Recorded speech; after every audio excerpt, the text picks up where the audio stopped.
Hello YouTubers. Since my niece's very good friend just purchased his first RV, I thought this would be a good opportunity to point out all the must-haves that any new RVer should have for his first camping trip.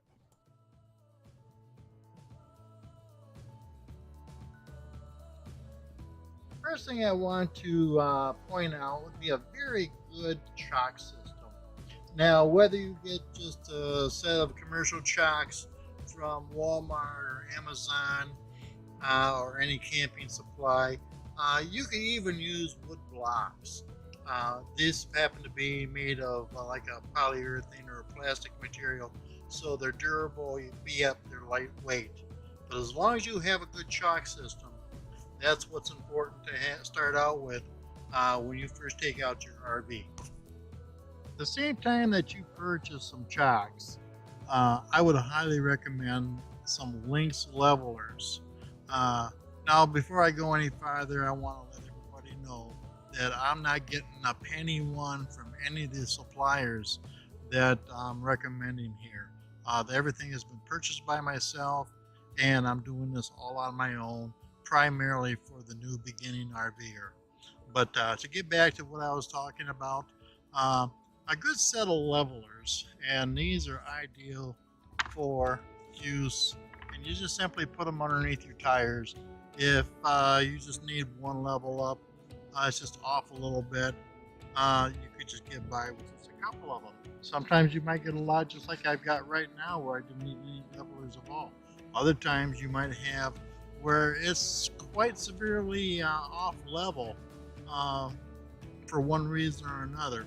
And then, for instance, I've got, take these particular levelers or these blocks and stack them up just like you do with kids' Legos.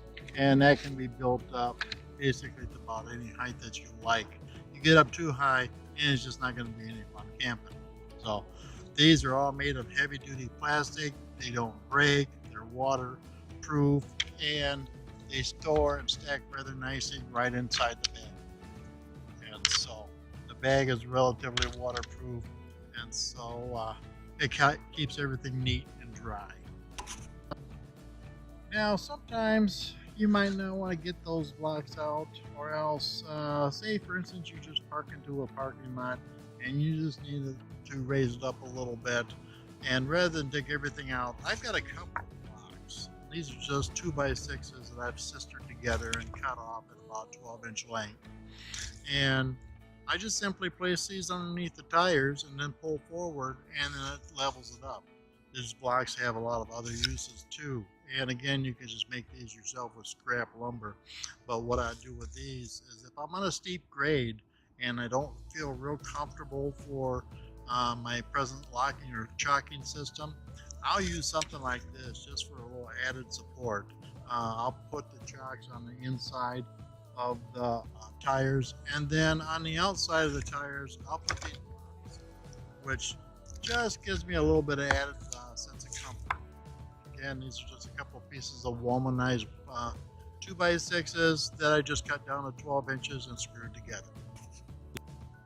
Now, as an alternative to the Lynx levelers and the chocks that I already had, I upgraded a little bit, and I went to these universal levelers. They're curved levelers, and basically they're like two pieces in one. They're not only the levelers, but they're also the chocks. And with these particular type of levelers, you don't have to back up onto the chocks and move back and forth if you have to add more height. They will raise it up to approximately 3 to 4 inches, and you never have to move it back and forth or take it completely off it. Once you find that setting, all you have to do is lock it in place with the chock, and you're done. Now, many RVs have on already installed levelers. Now, this particular one on my tongue shows that I'm perfectly level from left to right, but from front to back, it looks like my nose is down too far. This, I found, is not all that accurate because the tongues are not perfectly level. And quite often, you'll find that you're going to get a bad reading one way or another. So what I do is I take along a regular carpenter's level. Now I happen to have a 24-inch carpenter's level, and I've already established that this line right here where the seams meet on the siding of my camper are perfectly level. And so by simply putting my level right up to it, you'll see that the bubble is right on. Now that's for left to right. When I go over to the front and back, I've got the same thing. I've already established that these points here are totally level. So once I put my square on it, there I'm level front to back. Now I know I am truly level in that the front bubbler is off. Now I found that the 24-inch level that you can get just about any place, Walmart, Lowe's, Home Depot, rather inexpensively, works out fine. And that I do like the 24-inch rather than the bullet level because it's just that much more accurate, and it really doesn't take that much more space in my storage compartment. This is another nice little inexpensive tool that I use, and I always take this with me, and I guarantee if you take it on your first trip, you'll use it and you won't stop using it as long as you're out camping. And all this happens to be is just a rubber-backed carpet tile. You can also get the little kneeling pads that they have when you're doing gardening from garden shops. They don't cost very much. In fact, the garden pads would probably be a lot more practical since you can wipe them off when they get damp or dirty. The nice thing about these pads is that when you're kneeling down, whether you're just setting your levelers or stabilizers or just doing any kind of work when you're on your knees around the bottom of the trailer, it keeps your knees from getting damp or dirty or even kneeling on rocks. It gives you a little extra cushion. Great little thing to have. I wouldn't be without it. Now another important thing to have, and this is often referred to as a dog bone. What this is a cord or a converter from 50 amp to 30 amp. From time to time you may run into a campground where they have power supplied. However, it either only have 50 amp or else 30 amp could be inoperable. And so you've got two ways you can go on that. One, you can use the 50 amp just simply by plugging this end into your 50 amp outlet of your power tool, and then with your plug, this is just my extension cord, but with your plug, just plug that into the other end, and then you've got 30 amp power going to your camper or your RV. So if for some reason you don't have 30 amp or 50 amp available and you need to have power, there's also this adapter. Many times you'll get it with the RV, but if not, they only cost a couple of dollars. And what they do is they convert 30 amp down to 20 amp or down to a 110 circuit. The nice thing about that is that they also have it available for 50 amp, or they'll convert it down from 50 amp to 110. So when you're at 110, you may not be able to run your air conditioner, but you will be able to run your microwave, your lights, your TV, your water heater, any kind of other low usage. Air conditioners will overtax it, but you can use a lot of the other things. You can even make coffee with an electric coffee maker. So simply plug this into the end of your 30 amp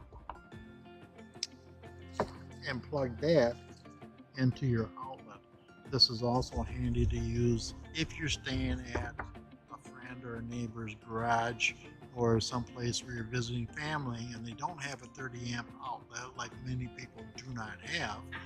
And then you can just simply plug your entire rig by using an extension cord into their garage or the closest 110 outlet. So again, you'll have power. No air, but you will have sufficient power to get along, while you're camping in the driveway. This brings us to one of the other items that you should always have with you, and that is an extension cord, preferably 12 gauge or something that'll handle up to 20 amps. That's more than enough to handle anything that you'll need for your RV if you're plugged into a 1/10 outlet. Now, another thing is a must-have is a surge protector. If your RV is already equipped with one, this is something that you must have. This particular one is just basically to check continuity and does supplies some surge. And I can tell that I've got a good circuit when I plug it into my power pole, that the green light and the blue lights are on. And then once I see that I got two positive lights on it, then I can plug the cable.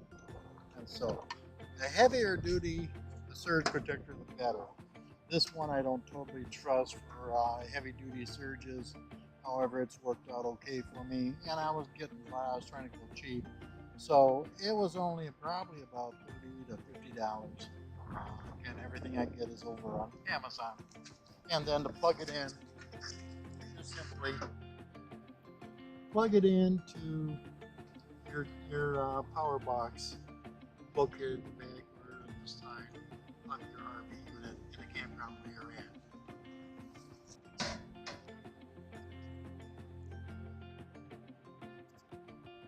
at. Back to the electrical, not so much that's a must-have, would be a cable for your cable connector to your RV.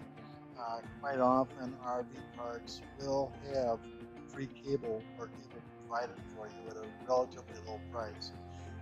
You don't want to get there and then find out you need a cable. You can always buy one from them, but they're usually at a premium price. The other thing I have with me is I always have a separate 7/16 open and box end wrench, and that's just to attach the cable, while I'm hooking up or unhooking. On my cable setup, actually the top had come off and I didn't want to replace it at this time. So what I did is I just made myself a short cable, and then I just have a union connector that I can connect on the end of this, and then the other end goes onto my cable, and I don't have to fight with the small connection up here, and it also gives it a little bit extra flexibility. Let's talk water. Now, I've got two types of hoses and two different sizes of my water supply hose. My water supply hose, I prefer to have as white, and that it kind of indicates that it's for clean water. I've got a 25 foot and I have a 50 foot. Some people will say, well, if you have two 25 foot, you have more than enough. I like to have a little extra, so I'll either have the 25 foot connected or my 50 foot connected, and then I can use one or the other for anything else that I may want to use. Case in point, if I want to wash off the car or rinse off the side of the camper or do any kind of scrubbing on top of my camper roof. So the other thing that I have is going to be my filter, and this is something that you want to change at least once a year. And when you do put that on, the first thing you want to do is you attach it to your hose, turn on the water hose, and blow out all the black soot or the black debris that's going to be on the inside of the filter. If you don't, when you turn on your water faucet, you're going to get a lot of black out of it, and that's also going to contaminate your tank. So it's always best, first time you use this filter, turn on the water and then let it run through it for a second. Also, I have a flex hose. Quite often you'll get it in as far as on a kit. That flex hose cuts down on the pressure on your city water connection. I also have an elbow. This particular elbow I got from Home Depot or Lowe's. You can get it just about anywhere. They're nice because they're quick disconnect off the hose, and they also give you less pressure as far as their tension onto that water connection. Now, each water connection, normally parks will have already on there. There are automatic backflow valve, and you'll never want to take that off. They'll get rather upset with you if you do. Also, it's a good idea to know what your pressure is as far as what it's putting out. If they can't tell you, or you don't already have put one on, I'd highly recommend putting on one of these. This happens to be a 40 to 50 psi pressure regulator. And so what that will do is if you have too much pressure going through that water supply, it's not going to blow out your line in your RV.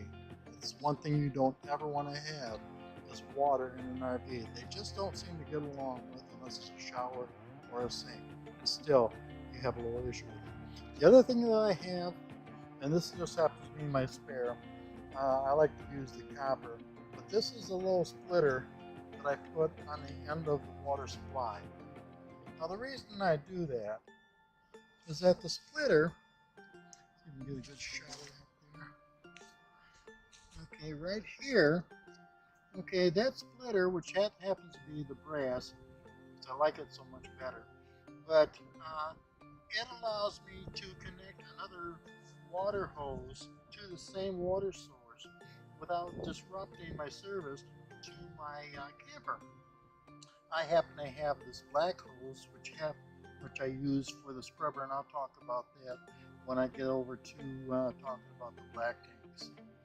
But I also can use we'll hook up another hose to that, and I can use that to, like I said, scrub off the trailer or rinse off the truck. Now I've got two other items that are popular that I highly recommend to take along with you on your first trip, especially if you're starting out in cold weather. If you're not starting in cold weather, that's fine, but this is a good thing to have. One is going to be a 6-gallon jug, and this particular one, it's a Reliance, and I believe it came from Walmart, but that or through Amazon. I tried the ones from Cabela's, and the spout just seemed to be a little bit too unstable to pour water into the camper. But anyway, this is great for adding water to your onboard tank. And so if you don't have water available someplace, you could be dry camping someplace like a state park that they have up in Michigan, where water faucets aren't always that close to the camper. A 6-gallon jug, just take it over, whether you got 1, 2, or 3, and just fill it up and then bring it back. And then with the spout, just fill up your tank, and you're kind of good to go. The other thing is this is an adapter, and that just goes right on the end of your freshwater hose, and so you can fill up your tank like that. What we're going to be doing when we leave this park is we're going to be doing some boondocking on the way up to Louisiana. So what I will do is I'll fill up my fresh water tank with the water here at the site, since it's handy, and I'll be using this just by dipping this right inside my water on my freshwater tank inlet and filling it up accordingly. So, but that's actually a must-have. Now let's talk about everybody's favorite topic, the black holes or the sewer holes. You'll find that a lot of RV parks, or a lot of RV dealers, or even somebody that you might buy an RV from privately, may supply you with this real white hose. Basically, it's for a last ditch effort. If everything else fails, you could use something like this. I was even going to use it when I pulled into a Love's, and it still wasn't going to work. So I keep it as a backup just in case I'll need it someday. But in the meantime, what I did is I went out and I got the Rhino sewer hose, which you can get through Amazon or Walmart or Campers World. This is a nice heavy-duty hose, very durable, very flexible. It's got good heavy-duty connectors on it, and with this particular hose, I made sure I got the added extension, so it'll extend out well over 20 feet. And so now also with that, you'll probably get an end piece. My next purchase is going to be a clear one because I want to see that everything is flowing through properly.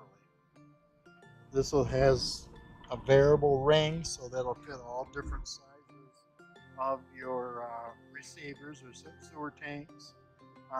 Because no, not all RV parks have the same hookups. They're going to vary from park to park and even from spot to spot. So you never quite know what you're going to get. Kind of like a box of chocolates. So anyway, I am going to get a clear one. And then also, I've got this expandable rack or slide. Escapes me exactly what the real name of it is. I knew it just before today, but at my age, I forgot. But anyway, it's an expandable rack, and it helps keep your sewer hose on an incline. Because if it does dip, and I guarantee you it will dip from time to time, depending on the spot, because all spots are different, it'll form like a J trap, and your water's not going to pass through. And then I also have a clear one up at the top, and I want to make sure that that's always working. I've got my waste coming through. Now I'm not going to open up my black tank just to give you a little show. I'm going to open up one of my grays.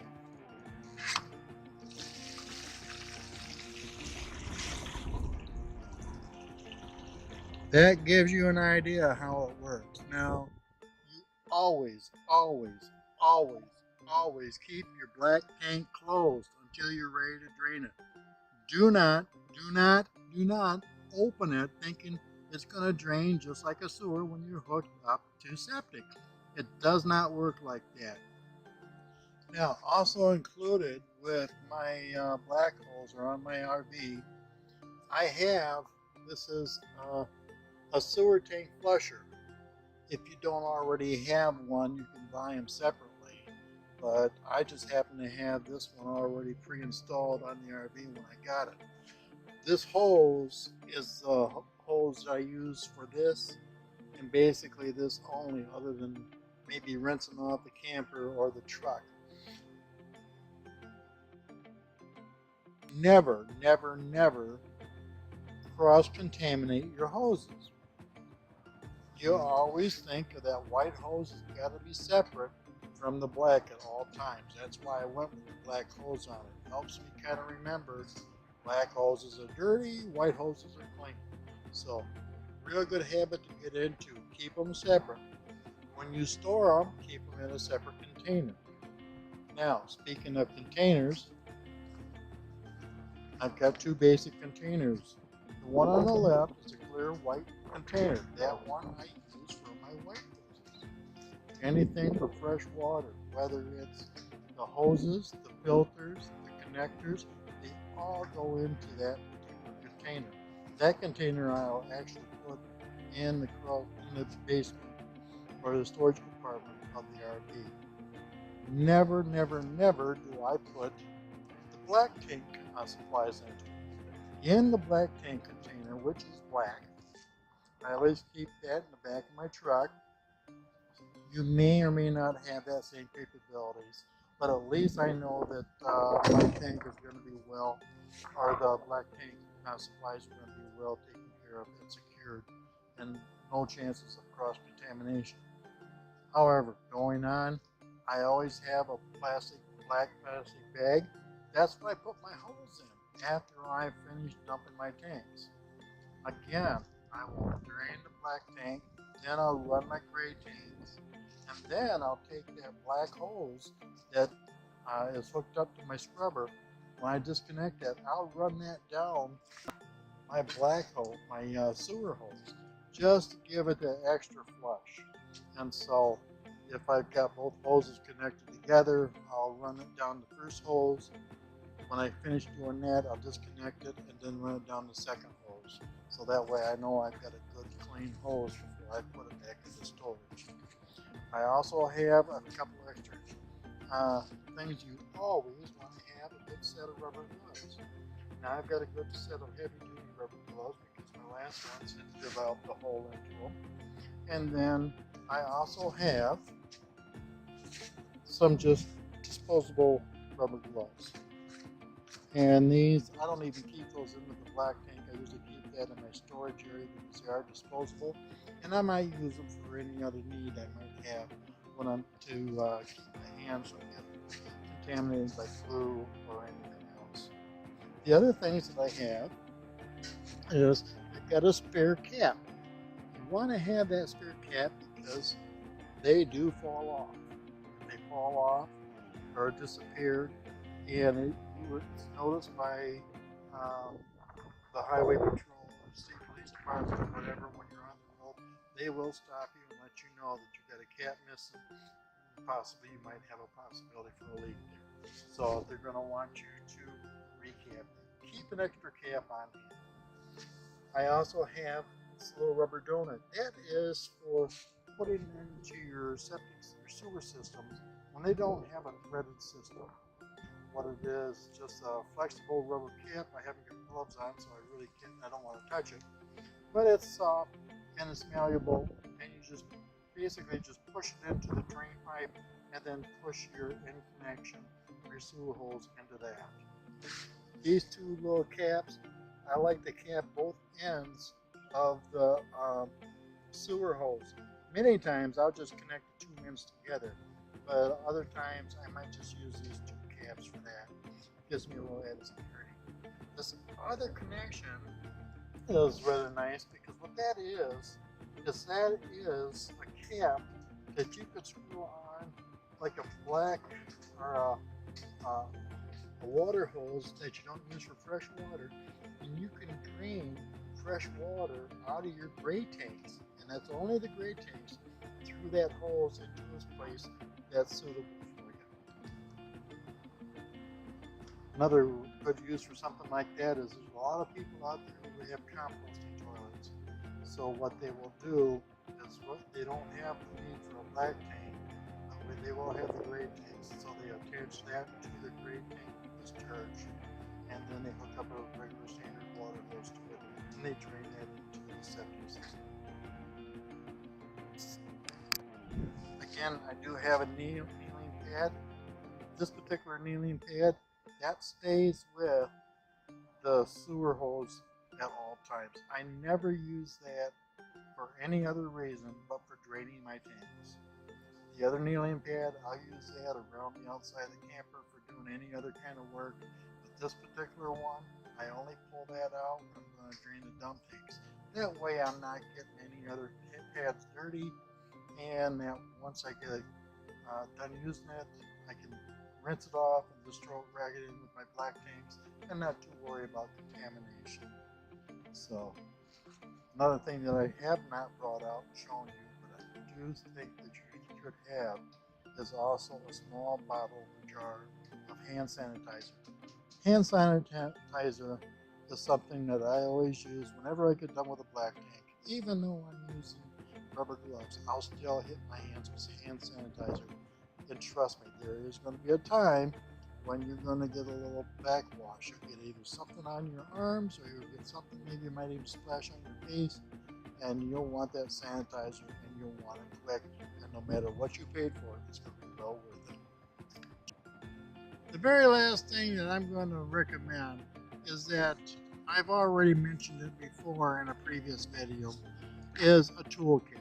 It doesn't have to be anything fancy. You just need something where it's got channel locks, maybe an adjustable crescent wrench, box cutter, screwdrivers, maybe some open-end wrenches, just some basic necessities, and that is something that you want to have whenever you travel with your RV.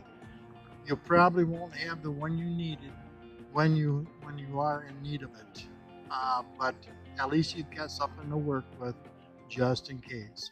In this video, I tried to prepare you for your first journey, whether it be short or long. The product knowledge that I just provided will hopefully get you on your first trip. I'm sure you'll find that there's a lot of other items that you need, as well as some things you may not need, depending on the type of RV that you have. Either way, it's my hopes that this video will get you best on your way for a nice, enjoyable, safe first journey, and many more after that to come. If you like this video, please hit that thumbs up button. If you haven't already, please subscribe. And most of all, thanks for watching.